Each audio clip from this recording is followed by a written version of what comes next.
Made in New York podcast with Stephanie Flor, makeup extraordinaire. Tell us a little about yourself and your story. Yeah, so I've been a makeup artist for 10 years now. It's been a beautiful journey, I would say, that started in Long Island, New York, with just dreams of wanting to do makeup in magazines, Broadway. And it's crazy to look back now at 31 and say, wow, like I really was able to achieve lots of my dreams. It's been a long journey, but a very beautiful one, I would say. So tell me about the path. Tell me about the grind. Tell me about getting to fulfilling that first dream and where you are now and what the next dream is. Yeah, no, for sure. So, I mean, I remember being 14 years old and, you know, people always say, like, how did you become inspired to be a makeup artist? And to be honest, I would jump on the train and come into Manhattan on Halloween nights and roam around like a crazy teenager. But I was so inspired by drag queens and the art that I would see around me that I just felt like I wanted to be part of that.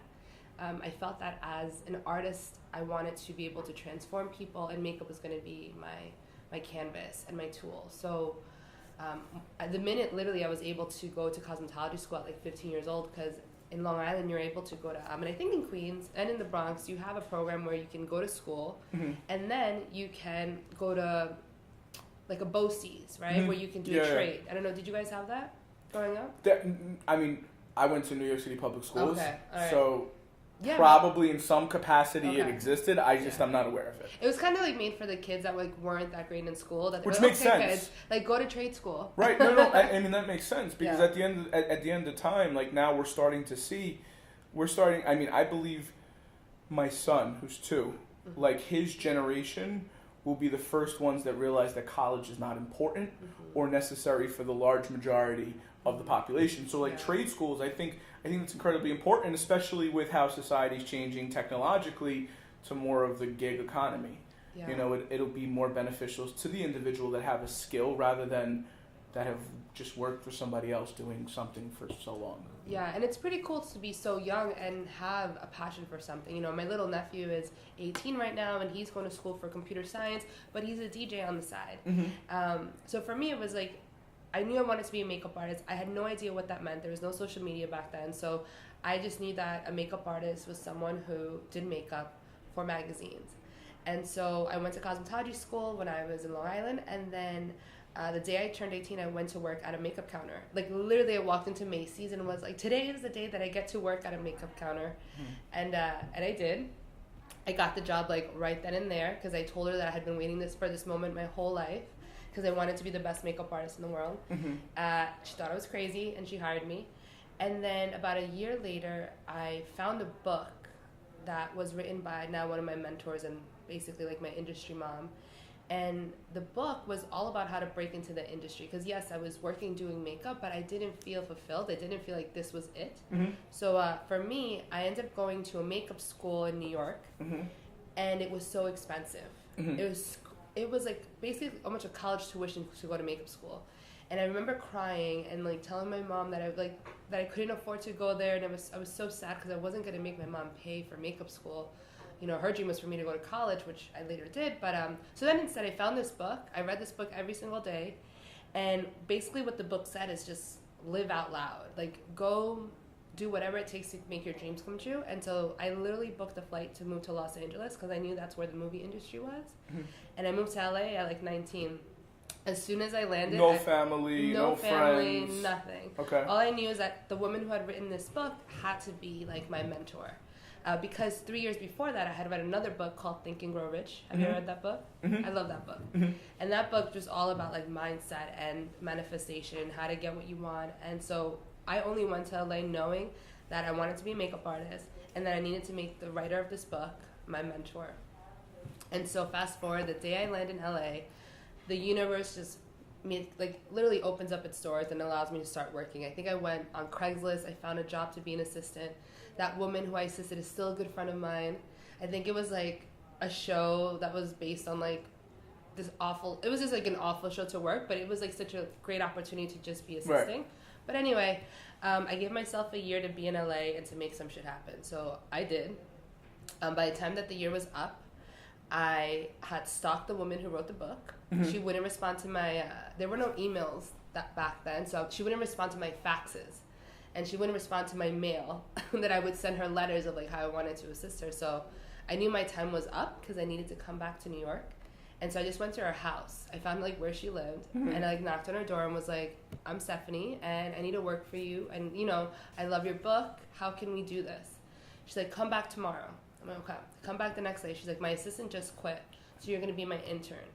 So I ended up working with her for like 4 months. She ended up being my first agent, and then I came back to New York to go to school because I need to go to college for my family. That's very important to my mom, being first generation Latino. And so I got my college degree at FIT, and I just started working, just doing it, becoming an assistant for like a year, and then later on moving on up in the ladder, doing my own shows, doing my own commercials, having my own clients, and yeah, it kind of went that way. That's amazing. Yeah, it's been a cool journey. So what is your so this woman that you look up to gives you the job? How long ago was that? Okay, so I'm 31. That was 11 years ago. So tell me how you've grown from that, like your engagement with this person since then. Yeah, so with her specifically, she's always guiding me. She's always been the truth. You know, I launched another company 6 years ago called Around the World Beauty. It's a tour company that focuses on women traveling the world in search of a deeper meaning of beauty. And that alone has been a crazy experience, from being a startup to getting investors and funds and growing it from nothing. And she's always been my sidekick, telling me, hey, like, I'm looking from the outside in. This isn't working. The message isn't coming through. And she's also my number one fan. So, you know, she's like a mother, but in a different way. She's like my career mother. So our relationship has gotten stronger. I have definitely went from being just a makeup artist to then becoming a celebrity makeup artist and working with people like Mariah Carey, Kathy Griffin, to then starting my own startup in the beauty industry, to being a global ambassador for huge makeup brands. And now it's being at a different level where now I'm balancing being a makeup artist, but also having this startup that is actually bringing people around the world. So, so it's pretty cool. So talk to me about the startups. This sounds cool. Yeah, it's a good time. Started about 6 years ago. I had reached my peak as a makeup artist, I would say. One thing that I always knew how to do was always like plan out your dream week. Do you ever do that? You ever like sit down and go, what does my dream week look like? No. You never do that? No, because I work 7 days a week. Well, that's the thing. Like so for me, what in my manifesting, my vision board stuff, and all my like self-help books, they always said like if you can create your dream week, then you can understand when you actually get there. Because if you don't know what the vision looks like, what it feels like. So I track differently. Okay. So like I goal set like constantly. But a lot of mine is bigger, longer picture. Like my focus and my patience level is incredibly long. Yeah. So like I'm to the point where I'm probably almost taking on expenses that I shouldn't be taking on. Yeah. Because I know they'll pay. Yeah, of course. Yes. Right, and not that I don't have the money to pay them, but like I probably shouldn't be spending the money that I have in that way. Yeah. But it's just like if you know it, you just do it. Yeah. So like in that way, I see the success in landing the listing in sweatpants and sneakers, and then being able to share that. So for me, it's like, because I'm all over the place, and he can tell you like any given day I could be in 3 boroughs, because that's where we service. We service Manhattan, Brooklyn, and Queens. Yeah, wow. So like, you know, Saturday, that's where we were. We started in Glendale. Actually, no, this wasn't him. It was by myself. I went from Glendale to Jackson Heights to Nolita to Midwood to Prospect Lefferts Gardens to Midwood back to Glendale. Wow. Like that was my day. In one day. Oh. So like, I'm like for me, it's a byproduct of where business is at that time, and you can scale some of it out and like know that future projects are coming, that you're gonna need more time, and know that certain seasons are busier than others. So in some regard, yes, I do that, but in a slightly different scale. Yeah. And I can understand what you're saying too. It's like some, you know, especially with how our mindsets are. I live definitely like I have an unwavering, full body, no doubt, full faith that my dreams that I envision are 100% going to happen. I live in that way already, right? So that's kind of what I'm hearing with you. Yeah. But you know, like at 18 years old, at 14 years old, being a makeup artist, you don't even know what that looks like. Right. And so for me, creating a dream week where, I was like, well, what does success mean to me as a makeup artist? Does it mean working at a counter? Not necessarily, So I remember like drawing out my dream week, and it said, Monday I'm being interviewed by Lore magazine. Tuesday I'm on a jet with a A-list celebrity traveling to France with her doing her makeup. On Wednesday and Thursday I'm doing a print editorial for Glamour magazine. That's the cover. On Friday and Saturday I'm doing a Broadway star and doing like her opening night, right? Like that was my idea, because that's all that I kind of knew at the time. Yeah. That was my dream week. And there was a moment when I was like 25 that I was working with that show on Broadway. Catch Me If You Can. I don't remember, but I was working with the lead actress. It was the opening night. And her penthouse was across from the opening night of where the Broadway show was. She gets ready, I do her makeup, she goes to the show, there's lights, there's cameras, everything you can imagine. And I remember looking out the window and just starting to cry, because I had realized that I had been on a jet with Mariah Carey just a few days before. And here I was living that dream week that I thought was impossible, but I had done it, right? So I called my mentor and I'm like crying, I'm telling her how like happy I am and how great life is, but that I still don't feel fulfilled, that there's something more that I feel like I need to do. So, I sat down with myself. Every time I have a birthday, I like look within and I'm like, what can I do better? What can I do next? And I said, all right, well, I've achieved my dreams as a makeup artist. there's still some things I need to do, but, why don't I travel, combine my 3 passions in life? And if I did these 3 things forever, I would be super happy, like super fulfilled. I said travel, beauty, and documentaries. Because at that time, there was a show in New York called Current. Do you remember that show? Do you remember that show? It was like a show with like a politician, and he did these amazing documentaries about people going into like these cultures and just seeing the truth of what was happening. Yeah, that's cool. I don't know. So I basically was like, I want to do that, but I want to do that for beauty. Okay. So next thing you know, I take all the money that I made on tour with the celebrity, and I go to India for like a month. And that's kind of like where the beginning of the research came for this new project, where I go to these countries. I've traveled to over 30 countries, and I sit with indigenous cultures, and I learn about their beauty secrets and pass down rituals that have been passed down through generations. And now we're at the level where we're actually bringing women to experience these things in different parts of the world. So our tours go to Peru, they go to Morocco, they go to India, they go to Japan, and we're launching in Mexico for Day of the Dead. So we bring women to experience this and to like discover the deeper meaning of beauty. Are you recording this? Yeah, we've done like a web series with Latina.com, Viva.com, which are really big platforms for millennial Latinas. We've been covered in Glamour, Mary Claire. We just did something with Culture Trip. So we're growing. We went from having one person come on our first tour to Africa to having 14 women just come back from India with us.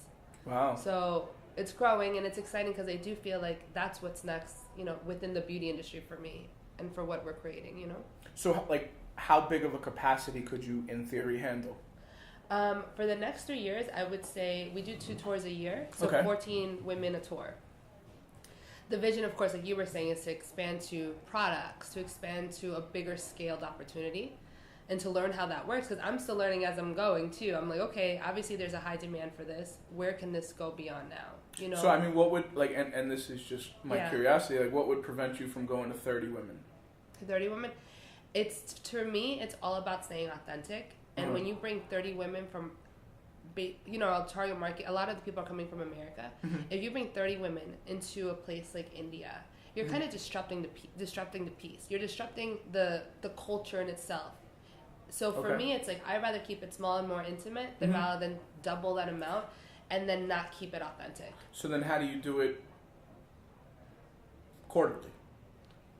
With less than 15 women. So that's how you scale.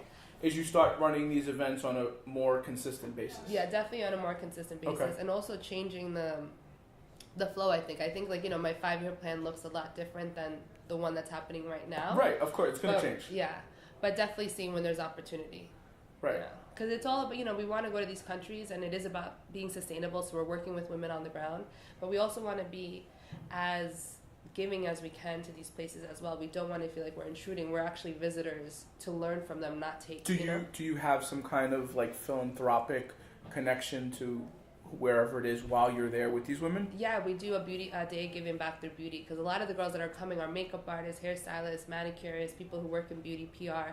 So we're always doing like a day of giving back for like like in India we did a day of beauty in an orphanage. Okay. So we're playing with them, we're creating flower crowns. Yeah, so it's really cool. That's see like that's where the purpose is going. It would evolve from being like a makeup artist to then creating something that's bigger than me in a way. So right. So what's next? So because I envision, and I could be wrong. Yeah. Like we'll sit down in 2 years or whatever, and you'll be like, all right, well we do these every 2 weeks now instead of twice a year. Yeah. And then you'll be bored with that. Exactly, and then they'll do something else. Right. Yeah. Like so like in the back of your head, because we all have those things. Yeah. What's the crazy next idea?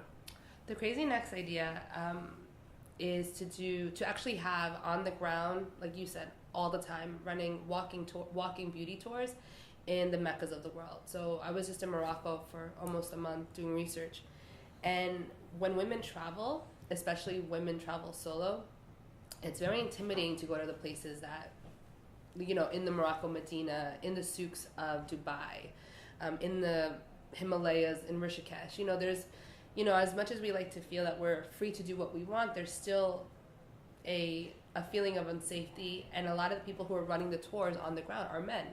So, and it's funny because, who's the number one traveler right now? It's a woman, and she's 42 years old, and she's packing up her bags and doing a solo travel trip.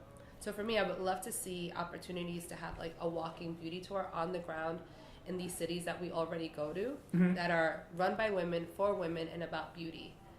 It's a way of giving back. That's kind of like where I see it going. That's dope. Yeah, it's for women to be able to land into a country and know that they're going to be part of a company that they feel safe with, that's giving back somehow, and it's through what they love, which is beauty. Like, how could you, we love beauty. I'm not going to say we love shopping. We love to explore.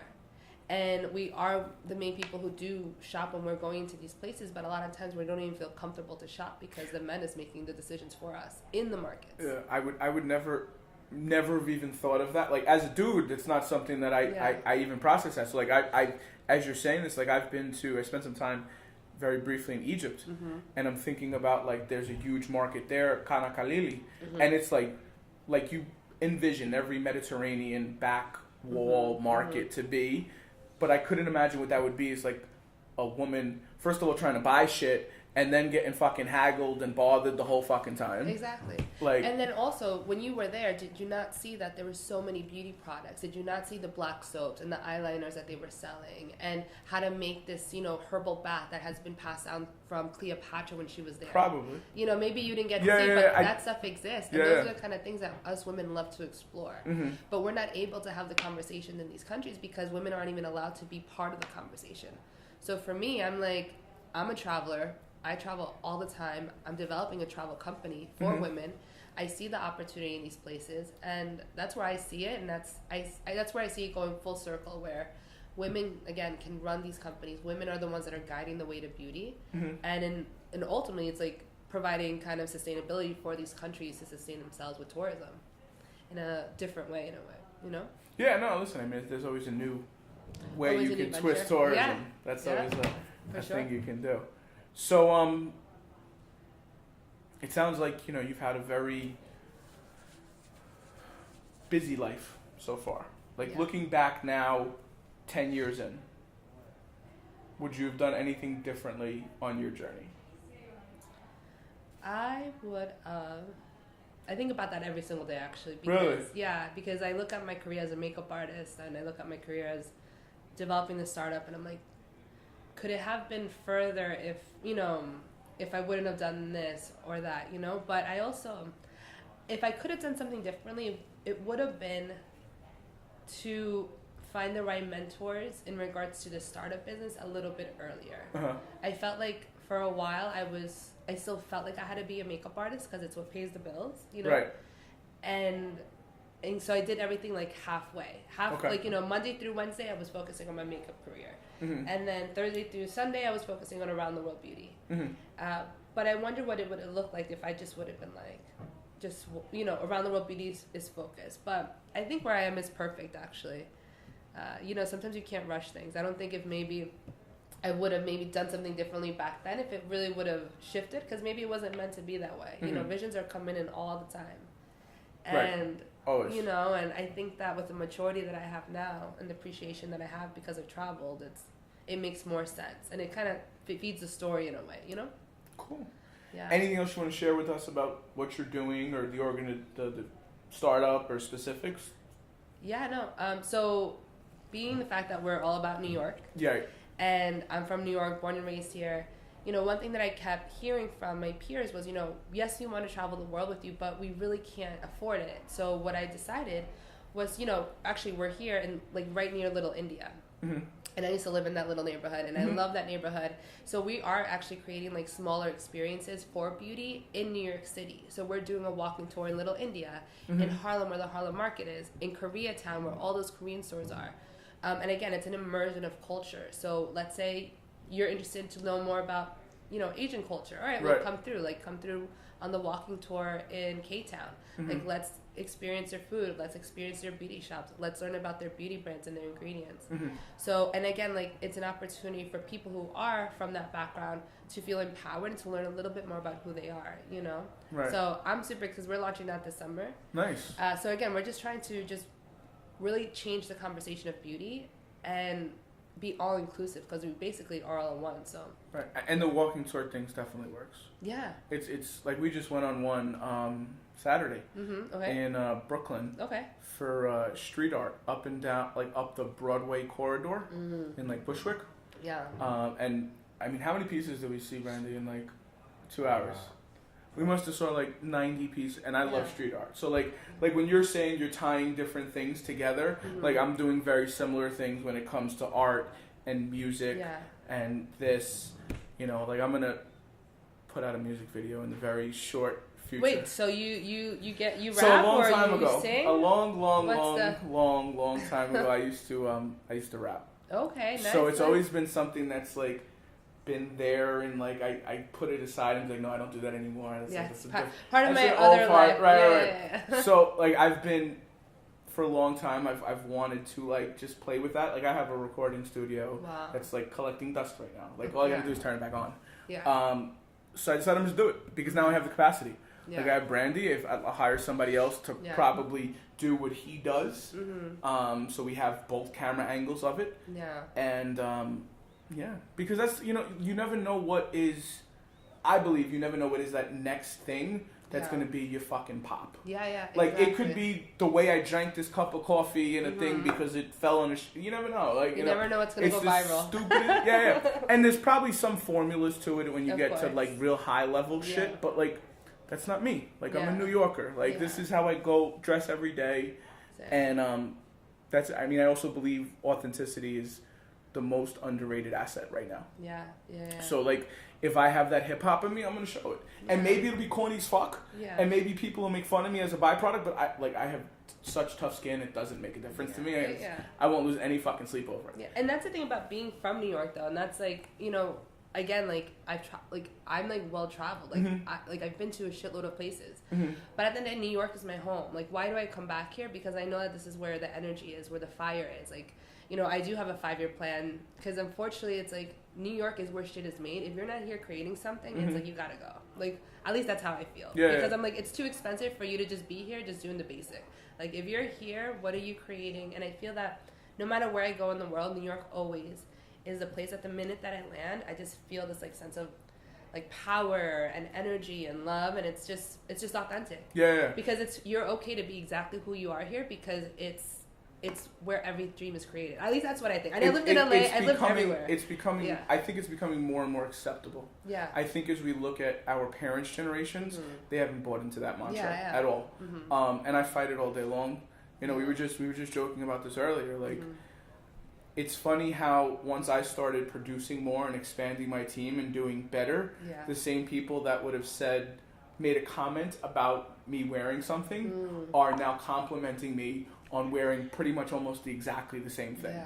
And but I think we're also going through a shift where you're going to see more people just being them. Like you'll see a lot less suits. And I think people because of this. Because we don't consume this anymore. I mean, look, you got a TV with fucking Facebook on it. Like, you know, this is how we consume.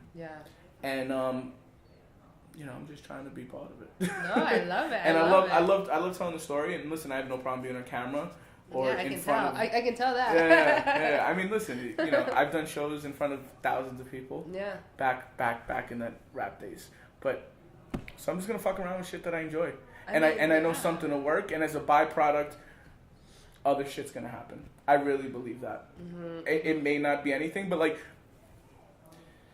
the crazy shit is like us sitting here and talking could lead to possible business on both sides, just because now we're like, yo, you should fuck with this dude, or you should fuck with this chick. She's cool, and that doesn't happen if you don't do random shit like deciding you're gonna fucking do podcasts where you tell a story in New York. Yeah, you like, just gotta say yes. Yeah. You don't know what something's gonna be like leading to for sure. Yeah, you never know.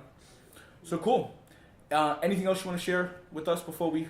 There was something that I did want to tell you and I totally just forgot. All right. I guess I was gonna say go on your rap game. This is what I was saying. Do your rap. Do anything you want to do. Mm-hmm. I always say like, one thing that I always feel is when I travel and I meet these children and these women around the world and I look at them and they look at me and they're like, oh my God, like you're an American woman, you have freedom, you can do whatever you want.